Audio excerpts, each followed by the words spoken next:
கிடைக்குமா கிடைக்காதா என்று கேட்டுக்கொண்டே இருக்க வேண்டாம்.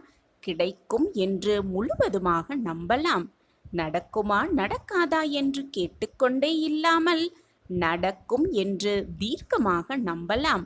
முடியுமா முடியாதா என்று கேட்டுக்கொண்டே இல்லாமல் முடியும் என்று நம்பலாம். நமக்கானது நம்மிடம் வந்து சேரும்.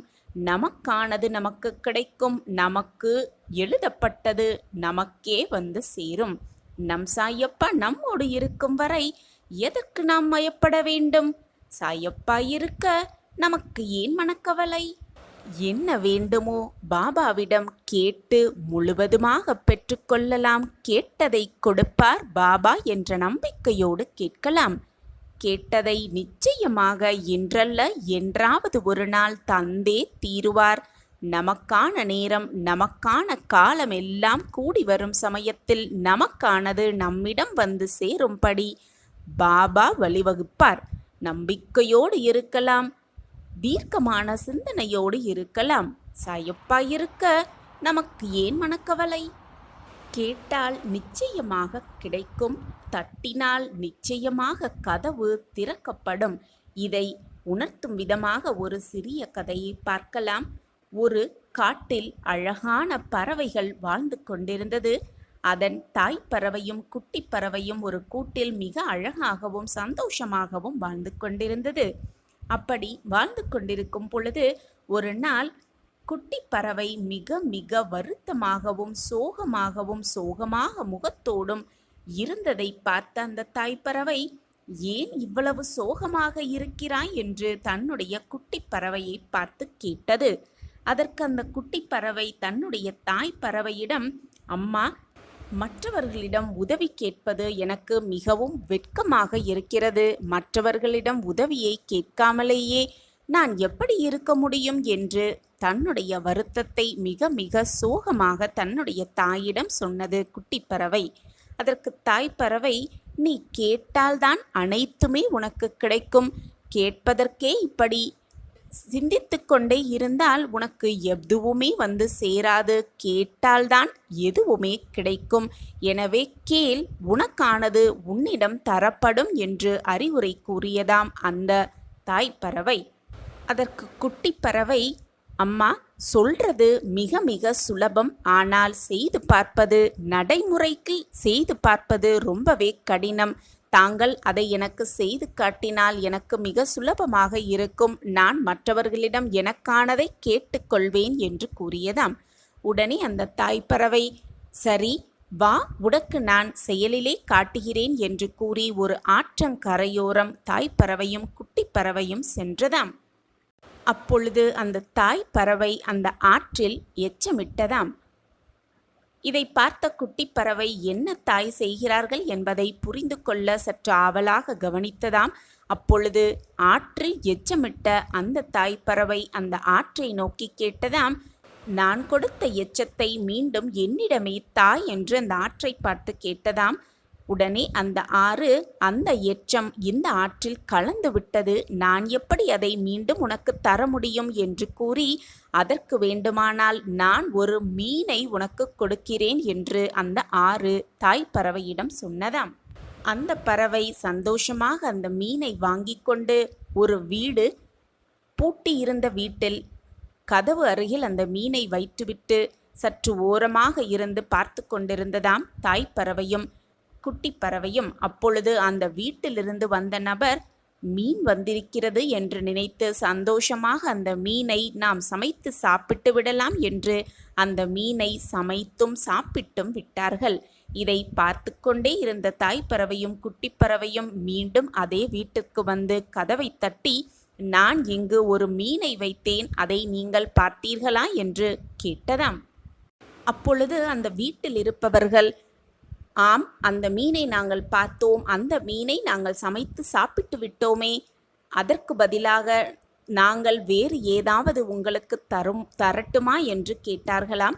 அதற்கு அந்த தாய்ப்பறவை, சரி தாருங்கள், ஆனால் என்ன தரப்போகிறீர்கள் என்று கேட்டதாம். உடனே அந்த வீட்டில் இருப்பவர்கள் சற்று சிந்தனை செய்துவிட்டு, நான் உங்களுக்கு கயிறு ஒன்றை தருகிறேன், பெற்றுக்கொள்ளுங்கள் என்று கயிறை அந்த வீட்டின் உரிமையாளர் அந்த தாய் பறவையிடம் கொடுத்தார்களாம்.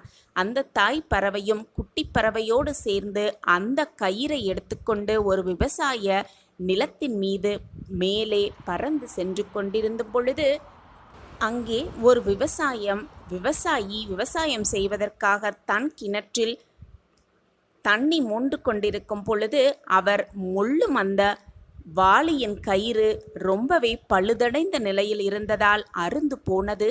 அந்த சமயம் எப்படி நாம் நீரை எடுத்து விவசாயம் செய்ய முடியும் என்ற கவலையோடு அந்த விவசாயி உட்கார்ந்திருந்தாராம். அப்போ அந்த கயிறோடு பறந்து கொண்டிருந்த அந்த தாய் பறவை இதை அனைத்தையும் பார்த்துவிட்டு அந்த விவசாயியிடம் வந்து, நான் உங்களுக்காக கயிறு தருகிறேன், ஆனால் அந்த கயிறுக்காக நீங்கள் என்னிடம் என்ன கொடுப்பீர்கள் என்று கேட்டதாம். உடனே அந்த விவசாயி சந்தோஷமாக, எனக்கு நீ கயிறை கொடுத்தால் நான் உனக்கு சில விதைகளை கொடுக்கிறேன், அந்த விதைகள் உலகத்தில் அழிந்து விட்டது என்று அனைவரும் நினைத்து கொண்டிருக்கிறார்கள், அந்த நெல் விதைகளை நான் உனக்கு சிறிது தருகிறேன், அதை வைத்துக்கொள்கிறாயா என்று அந்த விவசாயி கேட்டவுடன், சரி தாருங்கள் என்று கயிறை கொடுத்துவிட்டு அந்த விதையை வாங்கி கொண்டதாம் அந்த தாய்ப்பறவை. அப்போது அந்த விதைகளை எல்லாம் எடுத்துக்கொண்டு அரண்மனைக்கு சென்றதாம் தாய்ப்பறவையும் குட்டி பறவையும். அங்கே அரசவையில் அரசருக்கு முன்பாக அந்த நெல் மணிகளை வைத்துவிட்டு சற்று ஓரமாக இருந்து கவனித்து கொண்டிருந்ததாம் அந்த தாய் பறவையும் குட்டி பறவையும். அப்பொழுது அந்த அரசவையில் அரசர் அந்த நெல்மணிகளை பார்த்துவிட்டு, இந்த நெல்மணிகள் அழிந்து போய்விட்டது, இதற்கான விதைகள் எங்குமே இல்லை என்று நாம் நினைத்து கொண்டிருந்தோம், ஆனால் இந்த விதைகள் இப்பொழுது இங்கு எப்படி வந்தது? உடனே வாருங்கள், இந்த விதைகளை விதைத்து பல விதைகளை நாம் உருவாக்கி கொள்ளலாம் என்று உத்தரவு போட்டாராம். அந்த சமயம் பார்த்து அந்த தாய் பறவை அரசரிடம் வந்து, அரசே, இந்த விதைகளை நான் இங்கு வைத்திருந்தேன், அதை பார்த்தீர்களா என்று கேட்டதாம். உடனே அரசர், அந்த நெல்மணிகள் நீ கொண்டு வந்ததா, உன்னுடைய விதைகளா? அந்த விதைகளை வளர்க்கலாம் என்று நான் விதைத்து விட்டேன், அதற்கு பதிலாக நீ என்னிடம் என்ன வேண்டுமானாலும் கேள், நான் உனக்கு தருகிறேன் என்று கூறினாராம். உடனே அந்த தாய் பறவை, சரி, அந்த விதைகளை எடுத்துக்கொண்டீர்கள், அதற்கு பதிலாக நான் 1 மணி நேரம் இந்த நாட்டிற்கே அரசராக வேண்டும் என்று கூறியதாம் அந்த தாய்ப்பறவை. உடனே அரசரும் ஆச்சரியமாக அந்த பறவையை பார்த்து சற்று சிந்தனையோடு, சரி 1 மணி நேரம்தானே என்று முடிவு செய்து அந்த பறவையை அந்த நாட்டிற்கு அரசனாக ஆக்கிவிட்டாராம். அந்த 1 மணி நேரத்தில் அந்த தாய் பறவை ஒரு அறிவிப்பை வெளியிட்டதாம். இனி இந்த ஊரில் வாழும் அனைத்து மக்களும் தாங்கள் உணவு உண்பதற்கு முன்பாக ஒரு கைப்பிடியேனும் உணவை அவர்கள் வீட்டில் மாடியில் வைத்துவிட வேண்டும், அனைத்து பறவை இனங்களும் அந்த உணவை சாப்பிடும் என்ற உத்தரவையும் அறிவித்ததாம் அந்த தாய்ப்பறவை. இதை பார்த்து கொண்டே இருந்த குட்டி பறவை தன்னுடைய தாயின் புத்தி கூர்மையை பார்த்து மெய் சிலிர்த்து நின்றதாம். வெட்கப்படாமல் அனைத்தையும் அனைவரிடையும் கேட்டு கேட்டு பெற்றுக்கொண்ட அந்த தாய்ப்பறவை, நம் தாய்ப்பறவை இந்த நாட்டுக்கே அரசராகியும் ஆகிவிட்டது, அது மட்டுமல்லாமல் நம் பறவை இனத்திற்கே தினமும் உணவு கிடைப்பதற்கான வழியையும் செய்துவிட்டதே, கேட்டு கேட்டு அனைத்தையும் பெற்றுவிட்டார்களே என்று திகைப்போடு தன் தாயை பார்த்து கொண்டே இருந்ததாம் குட்டி பறவை.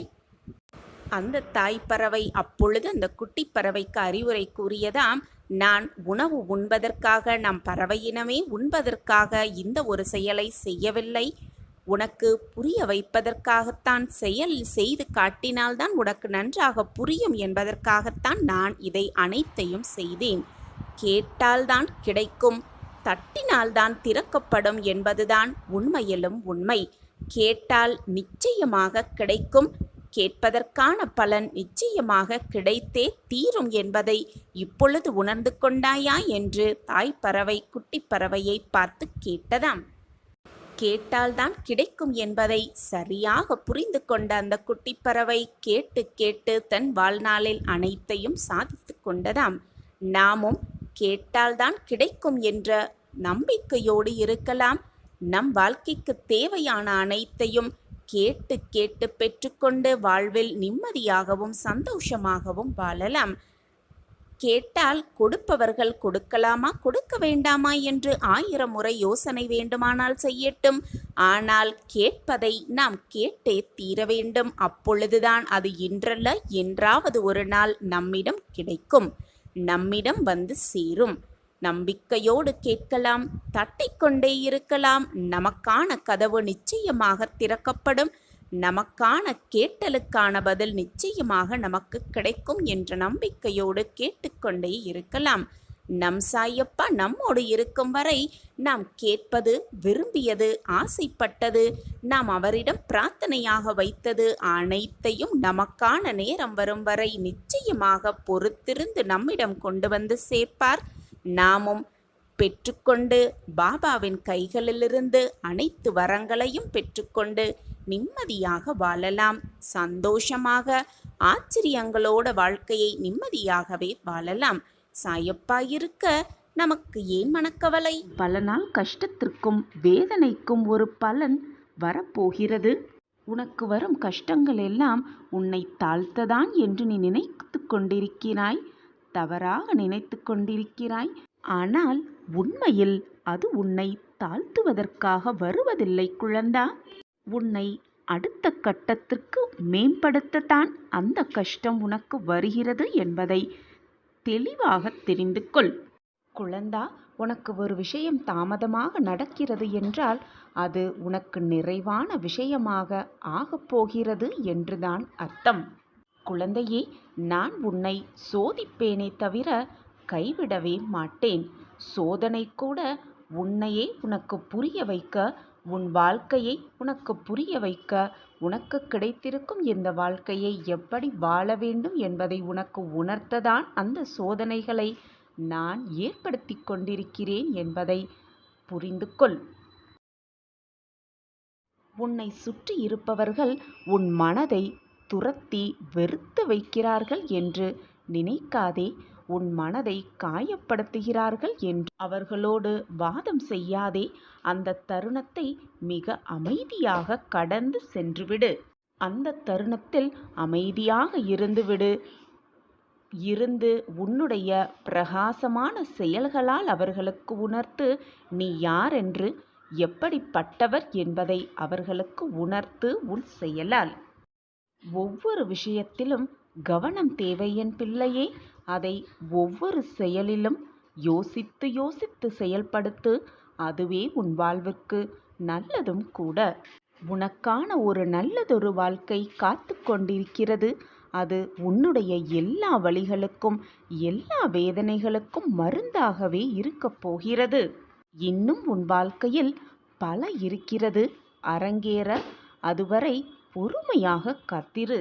அந்த அழகிய நாட்களை, உனக்கு அரங்கேறப் போகும் அந்த அழகிய நிகழ்வுகளை நிகழ்வதற்காக காத்து கொண்டிரு. பொறுமையாக, நிதானமாக.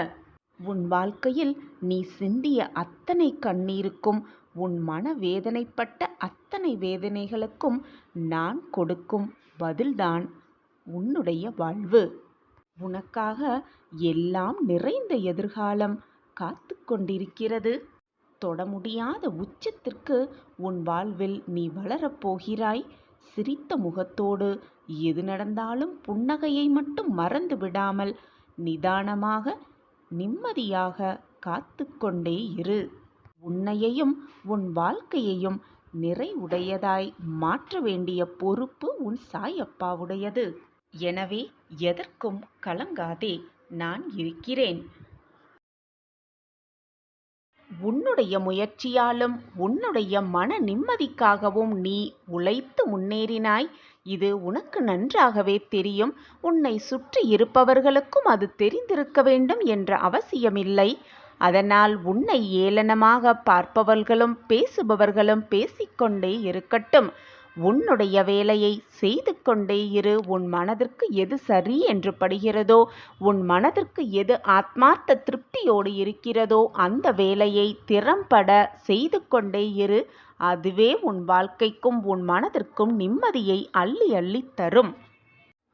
நீ முயற்சி செய்து கொண்டே இரு. உன்னால் முடியும் வரை முயற்சி செய்து கொண்டே இரு என்று நான் கூறவில்லை. நீ நினைத்ததை நடத்தும் வரை, நீ நினைத்ததை முடிக்கும் வரை முயற்சி செய்து கொண்டே இரு. நிச்சயமாக உன் வாழ்க்கையில் வெற்றி என்னும் இலக்கை மிக சாதாரணமாக நீ எட்டிவிடுவாய். மிக சந்தோஷமாகவே உன் வாழ்க்கையில் கோடீஸ்வர ராஜம் பெற்று மகிழ்ச்சியோடு உன் வாழ்க்கையில் நீ வாழ்வாய்.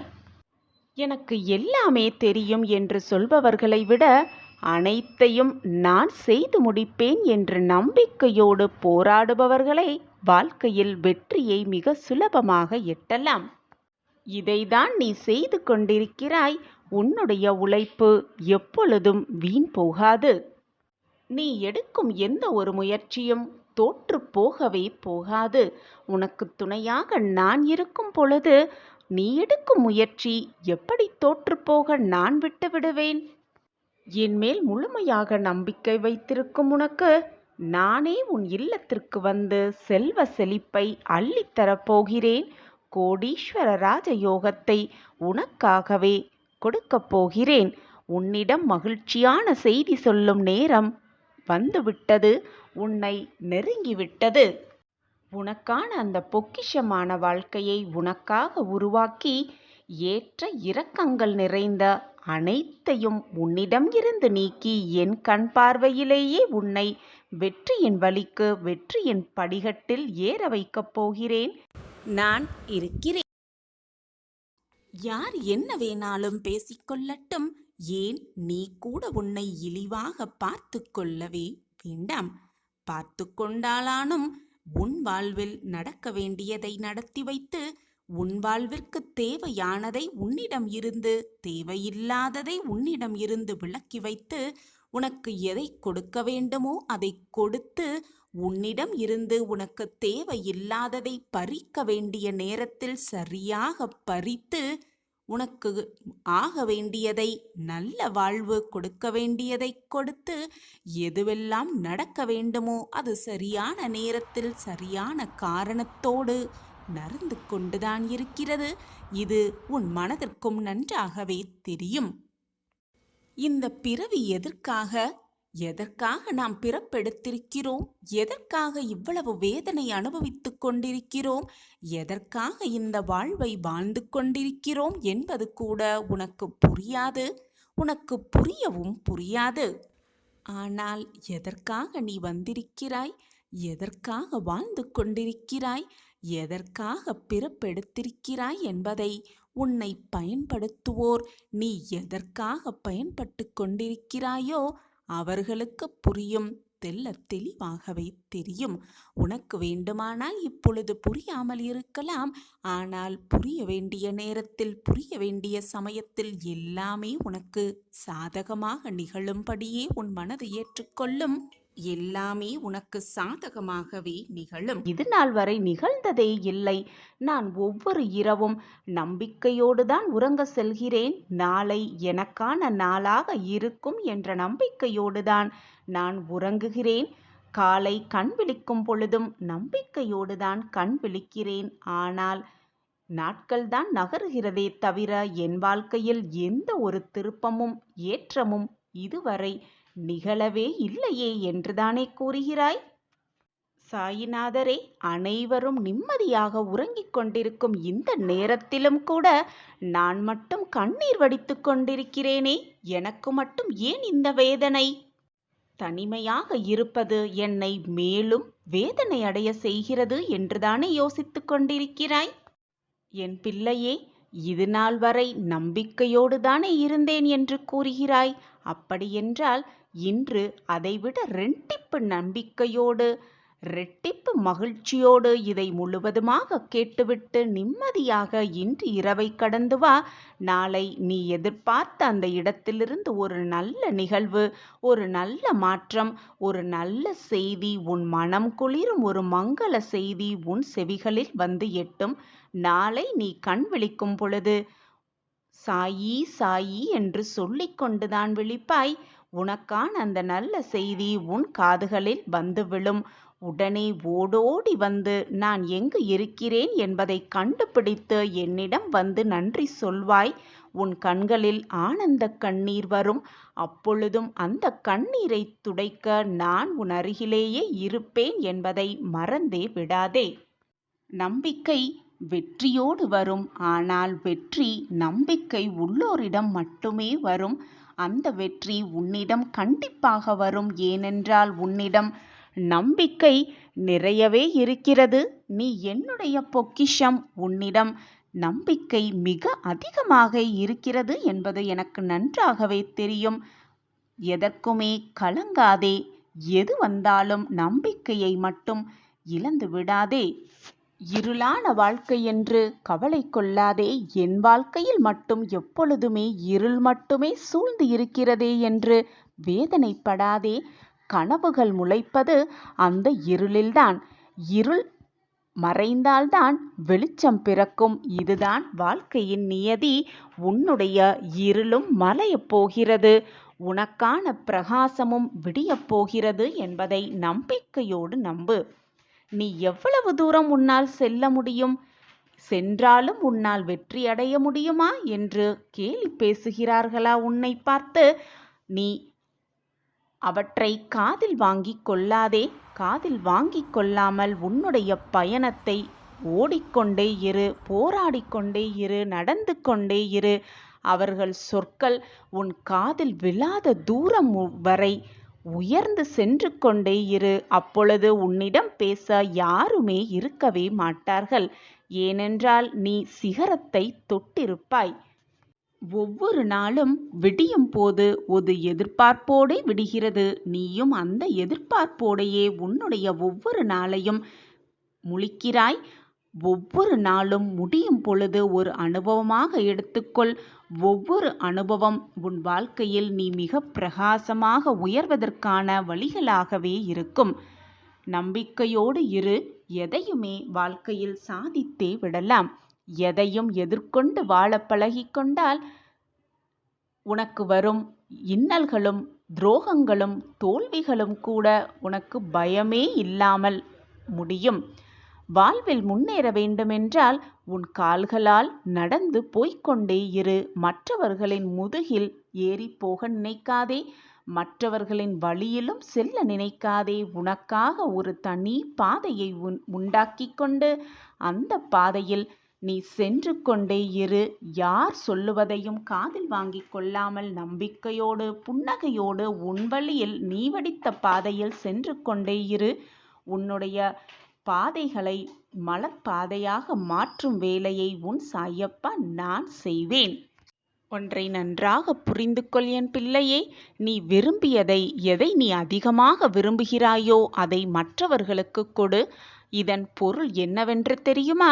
நீ பிறரிடம் எதிர்பார்க்கும் அன்பு, மரியாதை போன்றவைகளை பிறர் எதிர்பார்ப்புக்கும் முன் கொண்டு போனால் உனக்கானது உன்னை தேடி வரும். மற்றவர்களுக்கு நீ அதை வாரி வாரி குளத்தால் உனக்கு இரட்டிப்பு பன்மையாக அது உனக்கு வந்து சேரும். இதுதான் வாழ்க்கையின் ரகசியம். எப்பொழுதுமே குடையினால் மழையை ஒருபோதும் தடுத்து நிறுத்தவே இயலாது. ஆனால் நம்மை மழையின் போது நனையாமல் கம்பீரமாக நிற்க வைக்கும் அந்த குடையே. அதுபோலத்தான் நம்பிக்கை சில நேரங்களில் வெற்றியை தராமல் இருக்கலாம். ஆனால் வாழ்வில் பெரிய பெரிய சவால்களை எதிர்கொள்ள சக்தியை அந்த நம்பிக்கை தரும்.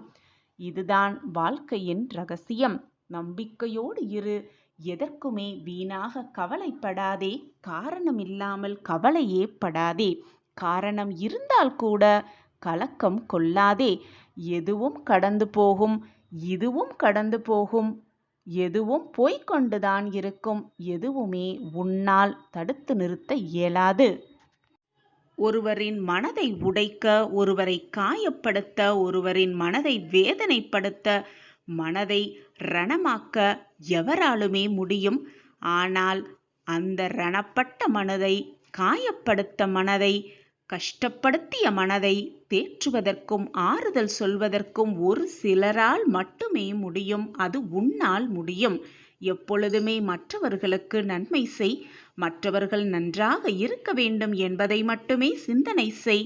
மறந்தும் கூட மற்றவர்களுக்கு துன்பத்தை விளைக்கும்படி எந்த செயலையும் செய்யாதே.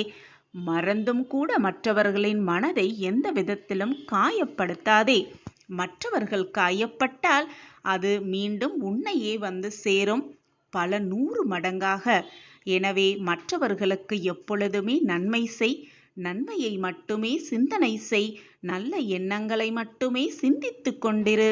உன் எண்ணம் போல் உன் வாழ்வும் நல்ல விதமாகவே அமையும், நன்மையாகவே முடியும், அதுவும் நிரந்தர நன்மையாகவே முடியும்.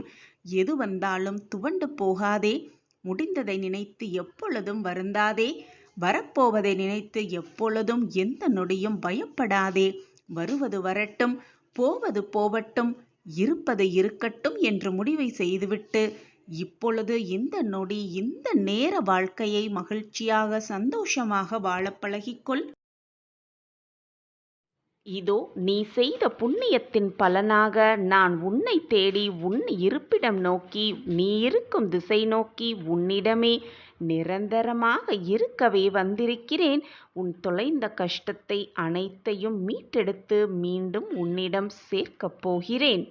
இப்பொழுதெல்லாம் நீ எனக்கு யாருமே இல்லை, கவலை என்று வந்துவிட்டால் பகிர்ந்து கொள்ளக்கூட யாருமே இல்லை, ஆறுதல் வார்த்தைகள் கூட சொல்லக்கூட எனக்கு எவருமே இல்லை என்று தனிமையில் உட்கார்ந்து புலம்பிக் கொண்டும் மனவேதனையோடு குழம்பிக் கொண்டும் இருக்கிறாய். நீ மட்டும் வேதனைப்படவில்லை என் பிள்ளையே. உன்னோடு சேர்ந்து உன்னை சுற்றி இருப்பவர்களையும் வேதனைக்கு ஆளாக்கி கொண்டிருக்கிறாய். உனக்கு இருக்கும் கஷ்டமும் துன்பமும் நிரந்தரமானது கிடையாது. எப்பொழுதுமே என்னால் முடியும், அனைத்தையும் நான் பார்த்து கொள்வேன் என்ற தன்னம்பிக்கை வார்த்தைகளை உன் மனதிற்குள் சொல்லிக்கொண்டே இருந்தால் போதும். எனக்காக யாருமே இல்லையே என்ற கேள்வியே உன் மனதில் எழாது. உன்னைப் போல் இந்த உலகத்தில் இருக்கும் மற்றவர்களும் துன்பத்தை அனுபவித்து கொண்டுதான் இருக்கிறார்கள். அவரவர் செய்த கர்ம வினைகளின்படி அவரவர் இன்பத் துன்பத்தை அனுபவித்துதான் ஆக வேண்டும். அவரவர் கர்மாவை அவரவர் கழித்தேதான் ஆக வேண்டும். அவர்களுக்கு என்று தனித்தனி வாழ்க்கை இருக்கிறது. அதை விடுத்துவிட்டு உன்னுடைய சோகத்தை பகிர்ந்து கொள்ள, உனக்கு ஆறுதல் வார்த்தைகள் கூற மற்றவர்களால் எப்படி முடியும் என்று நீ நினைக்கிறாய்? உனக்குத்தான் நான் இருக்கிறேனே. எதுவாக இருந்தாலும் என்னிடம் வந்து அனைத்தையும் கொட்டிவிடு. உனக்கு தேவையான அனைத்தையும் தேவையான தருணத்தில் நான் பார்த்து கொள்கிறேன். நான் உன்னோடு இருக்கும் பொழுது எதற்குமே கவலைப்பட வேண்டிய அவசியமே இல்லை. நான் இருக்கிறேன் அனைத்திற்கும் சாட்சியாக. என்மேல் முழுமையாக நம்பிக்கை வைத்திருக்கும் யாருக்கும் வாழ்க்கையில் அற்புதமும் அதிசயமும் நிச்சயமாக நிகழும். நீ என் பொக்கிஷமான குழந்தை. உன்னை காப்பதற்காக எந்த அவதாரம் வேண்டுமானாலும் நான் எடுத்து உன்னை காப்பேன். இது உன் சாயப்பாவின் சத்திய வாக்கேதான். தடுக்கி விழும் சமயத்தில் நான் உன்னை வீழ விடமாட்டேன். ஏதாவது ரூபத்தில் ஏதாவது ஒரு உதவி செய்து உன்னை நிச்சயமாக காப்பேன். உன்னை வெற்றியடைய செய்வேன். பசி அடங்கிய பின் கிடைக்கும் உணவும், மனம் வெறுமையற்று கிடைக்கும் பொழுது இருக்கும் பொழுது கிடைக்கும் அன்பும் பயனை தரவே தராது. ஏதாவது தவறு செய்துவிட்டு அந்த குற்றத்தை நினைத்து நினைத்து வருந்தும் பொழுதுதான் ஒரு மனிதன் மனிதனாக அவதாரம் எடுக்கிறான். அந்த மனிதனின் மனத்தை பற்றியும் புரிந்து கொள்ள அவனால் முடிகிறது. ஏதாவது தவறு செய்தால் நம் மனசாட்சி என்னும் குற்ற உணர்வே நம்மை கொன்றுவிடும் என்ற பயம் எல்லோரிடமும் இருந்தால் யாருமே குற்றம் செய்ய நினைக்கக்கூட மாட்டார்கள். கடவுளால் அவர்களின் வாழ்க்கை நிச்சயமாக நிறைவடையும். உன் அப்பாவாக அம்மாவாக அனைத்துமாக எப்பொழுதும் உன் சாயிநாதர் உனக்கு துணையிருப்பேன். நீ தடுக்கி விழும் சமயத்தில் உன்னை தூக்கிவிடும் தோழனாக, உன் தாயாக தகப்பனாக அனைத்துமாக நான் இருக்கும் பொழுது நீ தவறான பாதையில் எப்படி செல்வாய்? உரிமையில்லாத உறவும், உண்மையில்லாத அன்பும், நேர்மையில்லாத நட்பும், அது மட்டும் அல்லாமல் நம்பிக்கை இல்லாத வாழ்க்கையும் எப்பொழுதுமே நிரந்தரமே இல்லை என் குழந்தையே. இதை முழுவதுமாக நன்றாக புரிந்து கொண்டு உன் வாழ்க்கையில் செயல்படு. உன்னை யாராவது ஏமாற்றினார்கள் என்றால் அவர்களிடம் மறக்காமல் நன்றி சொல்லிவிடு. ஏனென்றால் நீ மறுபடியும் மற்றவர்களிடம் ஏமாறாமல் எப்படி இருக்க வேண்டும் என்று கற்றுக் கொடுத்ததற்காக அவர்களிடம் மனதார நன்றி சொல்லிவிடு. அது மட்டுமல்லாமல் நல்லவர்களாக நடித்து உன்னிடம் பழகியவர்களுக்கும் நன்றியை சொல்லிவிடு. ஏனென்றால் மற்றவர்களிடம் எப்படி ஏமாறாமல் இருக்க வேண்டும் என்று அவர்கள் உனக்கு கற்றுக் கொடுத்ததற்காக மறக்காமல் நன்றியை சொல்லிவிடு. உன்னிடம் இருந்து விலகிய உறவுகளுக்கு மீண்டும் ஒரு முறை நன்றியை சொல்லிவிடு. ஏனென்றால் வாழ்க்கையில் எப்படி தனியாக போராட வேண்டும், தனியாக நின்று சாதிக்க வேண்டும் என்று கற்றுக் கொடுத்ததற்காக அவர்களிடம் உன் நன்றியை சொல்லிவிடு. எல்லாம் கிடைத்தவர்கள்தான் எனக்கு எதுவுமே இல்லை என்று நினைத்து நினைத்து புலம்பிக் கொண்டிருக்கிறார்கள். எதுவுமே கிடைக்காதவர்கள் இருப்பதை வைத்துக்கொண்டு சந்தோஷமாகத்தான் வாழ்கிறார்கள். எனவே என் குழந்தையே, உனக்கு கிடைத்திருக்கும் இந்த அற்புதமான பொக்கிஷமான வாழ்க்கையை எவ்வளவு மகிழ்ச்சியாக சந்தோஷமாக வாழ முடியுமோ அவ்வளவு சந்தோஷமாக வாழ பழகிக்கொள். கிடைக்காததை நினைத்து நினைத்து வருந்தாதே.